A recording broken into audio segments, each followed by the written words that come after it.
Magandang umaga, ngayon po ay araw ng Huwebes, May 29, 2025. Update po muli sa lagay ng panahon.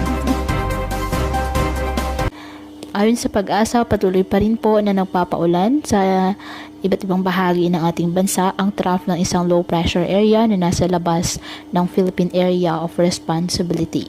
Easterlies naman ngayon ang nakakaapekto sa nalalabing bahagi ng bansa. Mababa naman sa ngayon ang tsansa ng nasabing low pressure area na lumakas bilang bagyo, pero patuloy ito na magpapaulan ang trough nito sa ilang bahagi ng bansa. Samantala, nagbabadya naman po ang pag-iral ng habagat. Inaasang iiral na ang nasabing habagat o southwesterly wind flow o mahinang habagat sa kanlurang bahagi ng Luzon dahil sa paghatak dito ng frontal system sa bahagi ng extreme northern Luzon. Asahan ng mga pag-ulan sa Luzon, particular na sa kanlurang bahagi kasama ang Metro Manila sa mga susunod na araw. Hudyat din ito na nalalapit na po ang pagpasok ng wet season o habagat season o panahon ng tag-ulan sa bansa. Posible ngayong huling linggo ng Mayo o unang linggo ng Hunyo.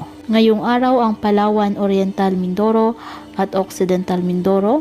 Asahan po ang maulap na kalangitan na may kalat-kalat na pag-ulan at thunderstorms dulot ng trough ng low pressure area.